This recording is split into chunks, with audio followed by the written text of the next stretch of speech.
Hi, it's Handy Andy Tech Tips here.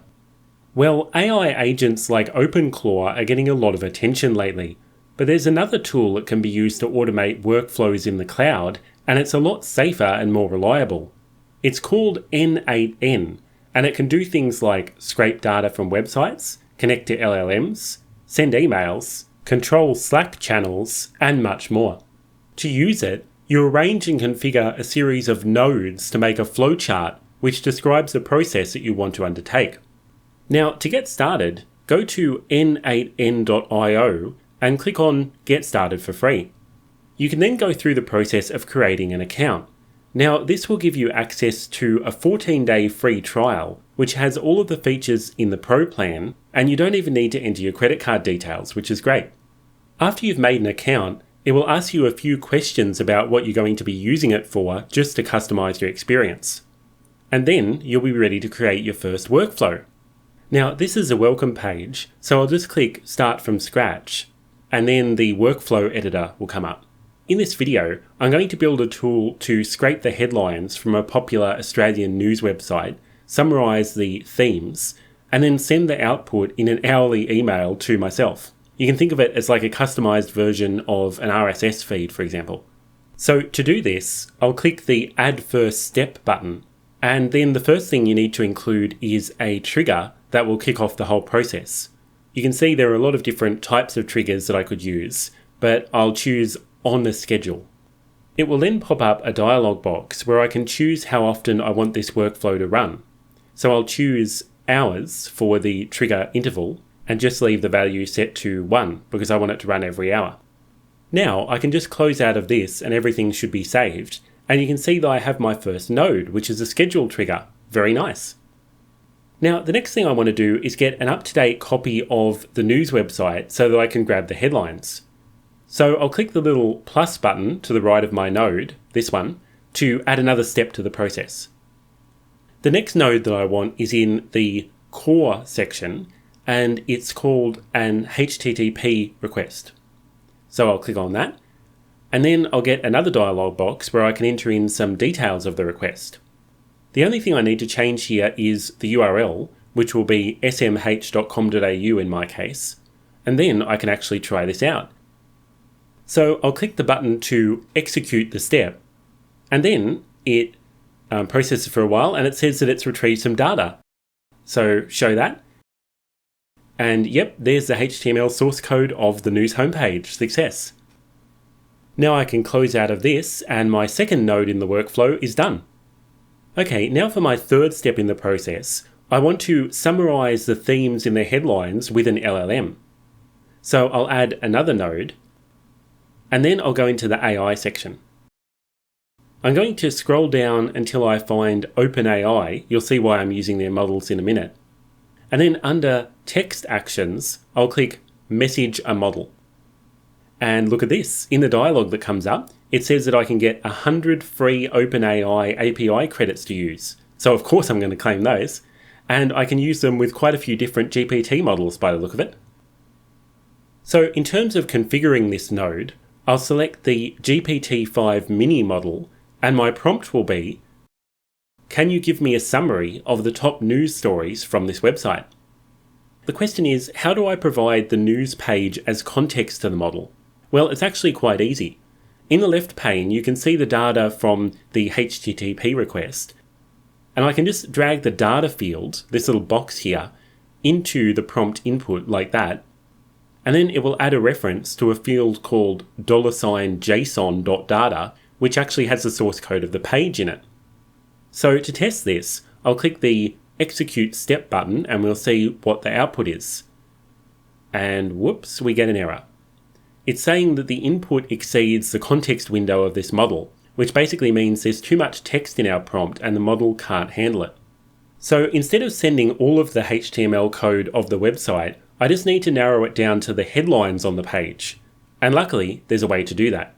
So I'll go back to what I had before with just the schedule trigger and the HTTP request nodes, and then I'll add a third node. I'll search for a category, so I'll type HTM and then HTML as the first result. That's what we want. Click on that. And then there's an option to extract HTML content. Perfect. Now, when configuring this node, there's a few ways to get the content that you need. I happen to know that the headlines on this page are contained in H3 tags. So in the CSS selector field, I'll type H3, and then I'll execute the step and see what happens. And look at that, all of the headlines have appeared. So this is a new process with the extract HTML content node after the HTTP request. Now I'll add the messenger model node back in, just like I did before and with all the same settings, etc. But this time, the prompt will be, tell me the main themes in the news based on these headlines. Now, however, we have a new problem. The input has changed to an array of the headlines, so I can't just drag in a single piece of data anymore. After a bit of trial and error, I managed to figure out the solution. I dragged in the first headline, the box that says T0, and then I just removed the 0 in square brackets from the end of the data field. And now all of the headlines are being provided to the model, just like we want. So with all of that in place, I'll execute this step and wait for a minute. And then bingo, we get a response. And the model says, here are the main themes running through these headlines with a short note and examples for each. Perfect, looking good. Now that's our fourth node done. I just want to clean up the model's response a bit to get rid of some of the unnecessary information.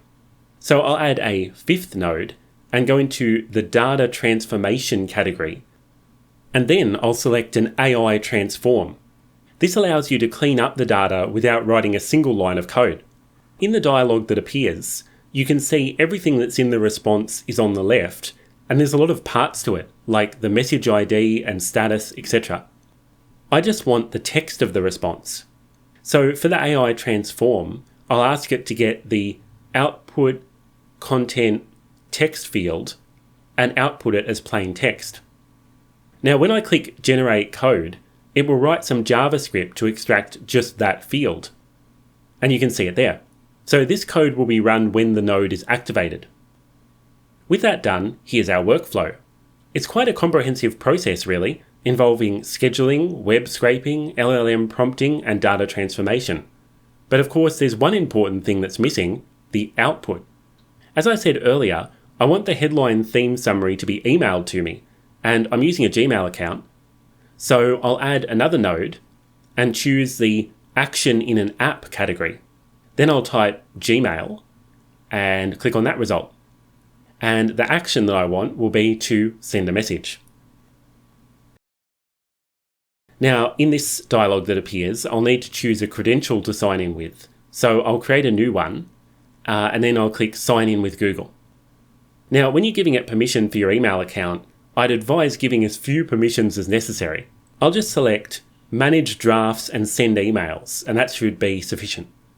To configure the message that will be sent, I'll add a subject and change the email type from HTML to text.